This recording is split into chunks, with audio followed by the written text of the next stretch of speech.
Assalamu alaikum dear students, I am Anjum Shafiq, your biology teacher for grade 10, and today we are going to discuss fragmentation and as well as budding. So let's move to the board. So dear students, we are discussing the methods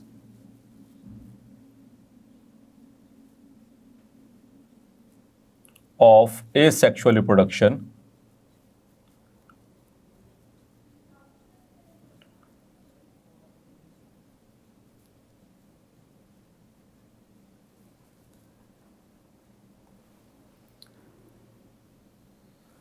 तो dear students इसमें हम जो method discuss कर चुके हैं number 1 we have discussed binary fission,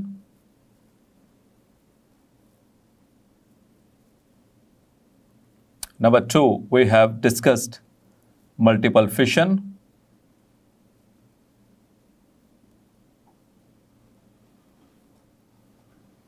now today we are going to discuss another method of reproduction that is fragmentation.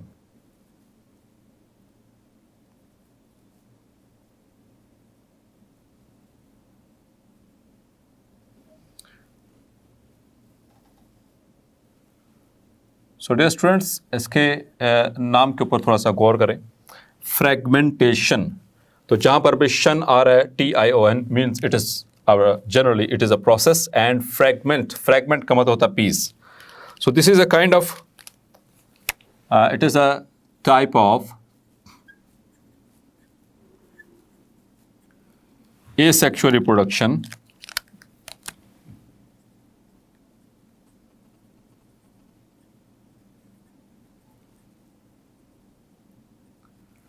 in which an organism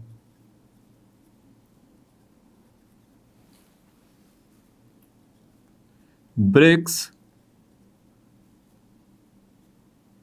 into 8 to 9 pieces. An important MCQ, 8 to 9 pieces. Each piece is called as a fragment. And dear students, it is common in planaria also. So fragmentation, it is common in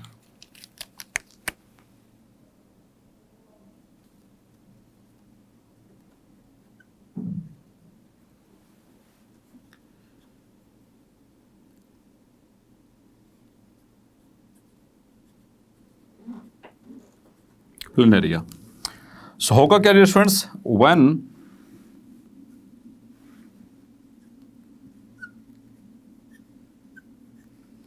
a planarian reaches its maximum length, means के it becomes mature,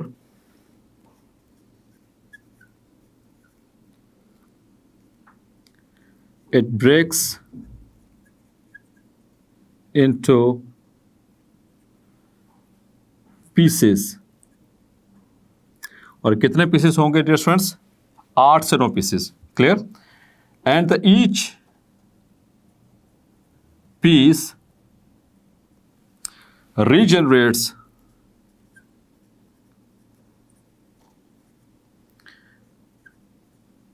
the remaining portions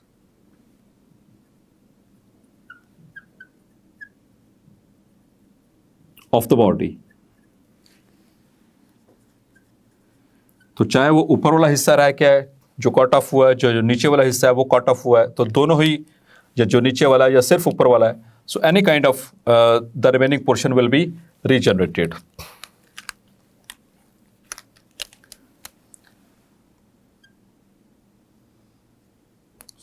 For the sake of example, I am just splitting it into 3 pieces.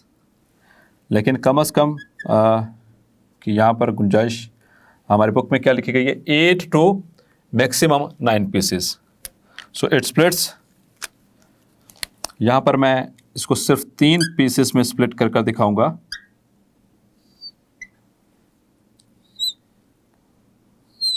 This.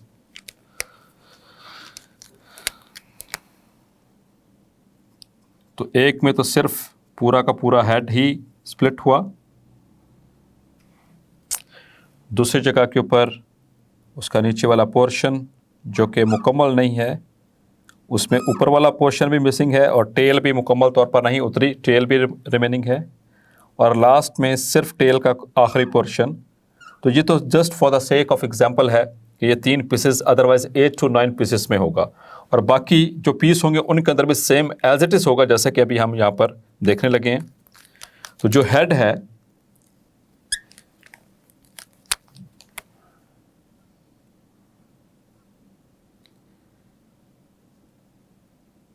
ये इसके आई spots, इतना portion था। सो इसने बाकी का जो remaining portion है वो रीजनरेट कर लिया। जो रीजनरेटेड पोर्शन है मैं उसको ऐसे लाइन से ड्रॉ करके डिफ्रेंशिएट कर रहा हूँ from the rest of the body, ये इसने रीजनरेट किया। इसी तरह से इस पोर्शन की मैं बात करूँ तो यहाँ पर ऊपर हेड भी मिसिंग है और नीचे से टेल वाला पोर्शन भी थोड़ा सा मिसिंग है। In that case dear students, ऊपर हेड वाला पोर्शन भी रीजनरेट होगा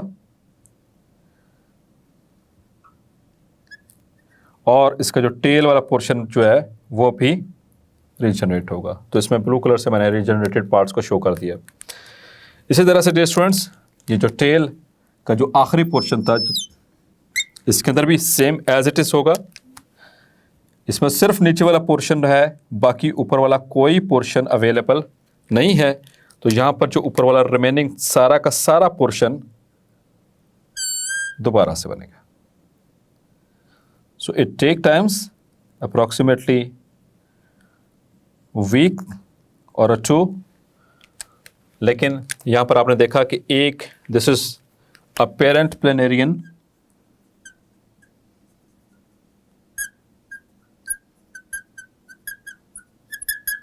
और यहाँ पर ये इसके फ्रैगमेंट्स यानी पीसेस, और हर फ्रैगमेंट से जो उसके जो रिमेनिंग ऊपर वाला और नीचे वाला पोर्शन जो है वो रीजनरेट हो चुका है। So this kind of fragmentation is called as this kind of reproduction is called as the fragmentation which is a type of asexual reproduction.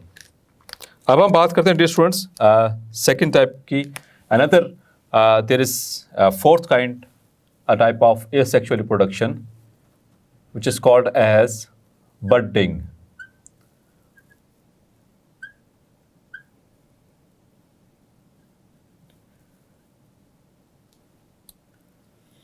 So dear students, bud का लफ्जी मतलब होता है outgrowth. bud means an outgrowth, और outgrowth किसे कहते हैं dear students? Outgrowth का मतलब है कि जो मेन बॉडी से कोई भी चीज बाहर को निकले जो नॉर्मली इससे पहले ना हो, तो उसे कहते हैं outgrowth. So budding dear students, it takes place in various organisms, जैसे कि हमारे बुक में जो एग्जांपल्स कोट की गई हैं उसमें एक तो जो फर्स्ट एग्जांपल है that is of a yeast, budding in yeast.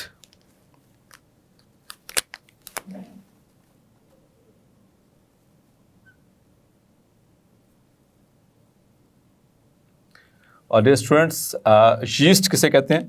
It is basically group of unicellular fungi. So this is a fungus. तो यीस्ट जो है ये it belongs to kingdom fungi. इनके अंदर क्या होगा डियर स्टूडेंट्स?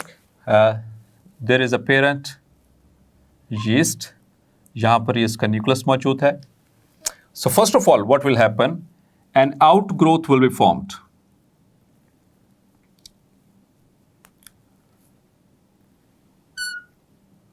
तो आप देख रहे हैं जो पहले यहां पर कोई भी इस तरह का स्ट्रक्चर नहीं था, यहां पर एक आउटग्रोथ बन गई। Now in the next step what will happen,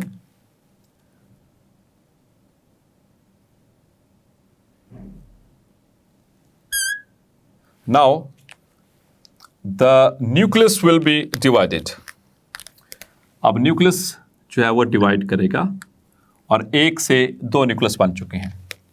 now in the next step what will happen, the duplicated or divided replicated nucleus it will move into the bud.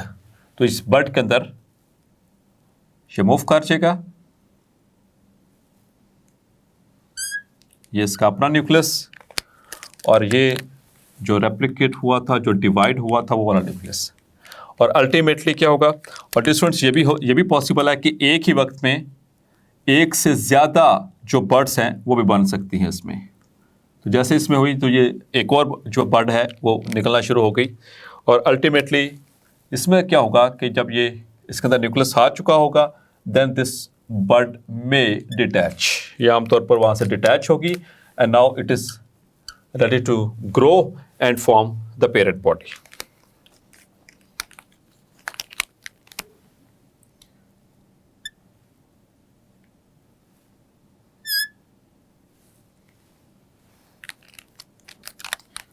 So this is bud, and here the division of nucleus takes place. और उसके बाद जो nucleus है it moves. लेकिन कौन सा nucleus? The daughter nucleus. The daughter nucleus moves into bud and here the bud detaches. यहाँ पर जो bud है वो डिटैच हो चुकी है पेरेंट बॉडी से. अब ये ग्रो करेगी और नया ऑर्गेनिज्म बन जाएगा. और यहाँ पर देख सकते हैं न्यू बर्ड फॉर्मेशन, यहाँ पर नई बर्ड जो है वो बन चुकी है. इसी तरह से डियर स्टूडेंट्स, जो बर्डिंग है it is also seen in sponges.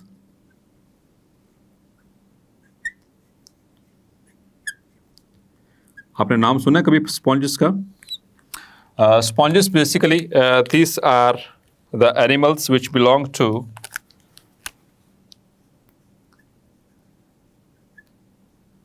phylum Porifera.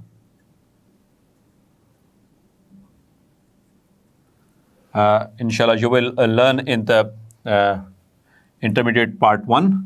और ये जो है ये किंगडम फंजाई है, ठीक है. और यहाँ पर जो स्पॉन्जेस हैं they belong to phylum porifera. इसमें दो ऑर्गेनिजम्स के अंदर जो बर्डिंग है वो डिस्कस हुई है. एक तो हाइड्रा में और दूसरा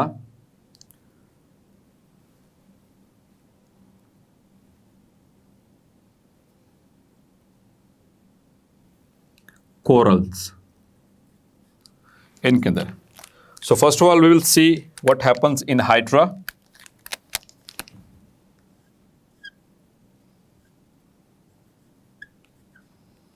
Dear students, हाइड्रा और हाइड्रिला इनमें अपने जो है वो फ़र्क समझना है. Hydra it is an animal और जो हाइड्रिला है वो प्लांट है. क्लियर? तो इसमें मिक्स नहीं करना, कंफ्यूज नहीं करना. हाइड्रा और दोनों ही रहते पानी में, ठीक है. हाइड्रा इज़ फ्रॉम वाटर, सो ये दोनों ही आमतौर पर पानी के अंदर रहते हैं. Hydra is an animal while hydrilla it is a plant. तो हाइड्रा जो है ये basically it has a was like body. जैसे गुलदान होता है उस तरह की इसकी एक बॉडी होती है. एक ही इसके अंदर कैविटी है, एक ही ओपनिंग है माउथ. ये एक ही कैविटी है इसके अंदर, इसे कहते हैं गैस्ट्रोवेस्कुलर कैविटी. और इसके ऊपर मौजूद होते हैं बहुत सारे tentacles. These are tentacles and this is gastrovascular cavity. एक ही इनकी बॉडी के अंदर कैविटी होती है, ये वाली सिर्फ एक. और ये इसका माउथ, एक ही ओपनिंग. सो इसमें क्या होगा डियर स्टूडेंट्स के साइड से बड जो है वो निकलेगी and this bud grows and enlarges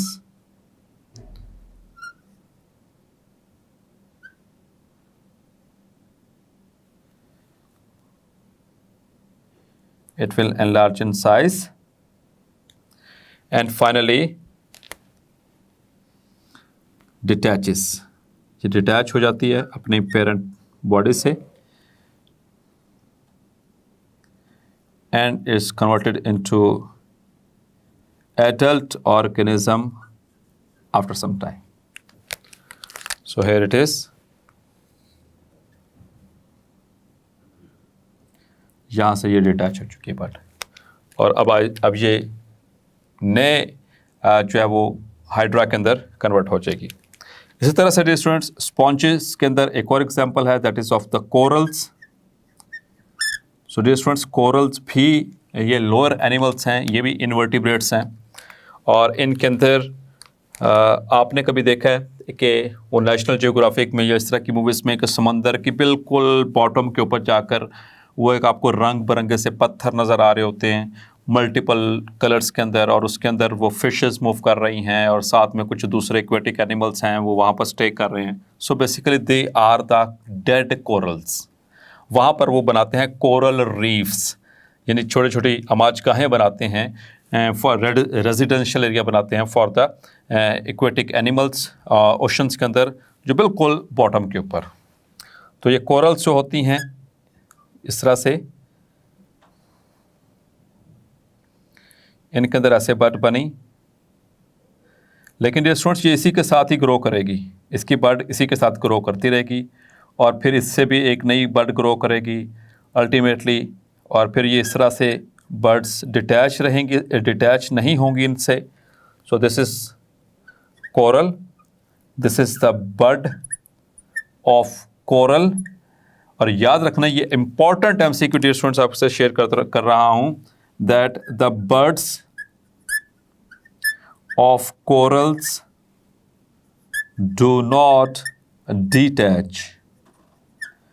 do not detach from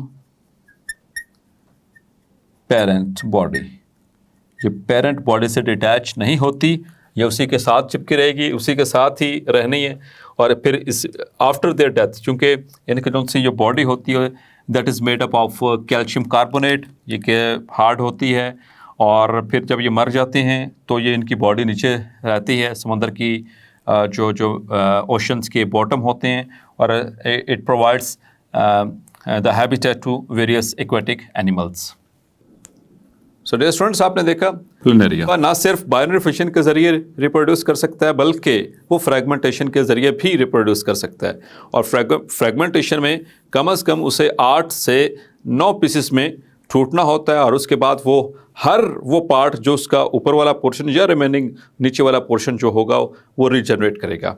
इसके पीछे एक इंटरेस्टिंग फैक्ट आपको बताता चलता हूँ, आप इंशाल्लाह हायर क्लासेस में भी इसको डिस्कस करेंगे कि प्लैनेरिया के अंदर ख़ास तौर पर अल्लाह ताला ने कुछ अनस्पेशलाइज्ड सेल्स रखे हुए हैं, अनडिफरेंशिएटेड सेल्स रखे हुए हैं, उनको कहते हैं नियोब्लास्ट्स।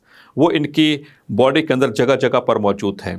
जैसे ही वो अपनी फ्रेगमेंटेशन होती है इनकी मुख्तलिफ हिस्सों के अंदर, वो जो नियोब्लास्ट अनडिफरेंशिएटेड सेल्स होते हैं वो रीडिफरेंशिएट होते हैं इनटू स्पेशलाइज्ड सेल्स, और जो रिमेनिंग पोर्शंस होते हैं उनको रीजनरेट करवा लेते हैं। सो होपफुली आज का लेक्चर आपको क्लेरिफाई हो गया होगा। मिलते हैं नेक्स्ट लेक्चर में एक और एसेक्सुअल मेथड के साथ, तब तक अपना ख्याल रखिएगा। अल्लाह हाफिज़।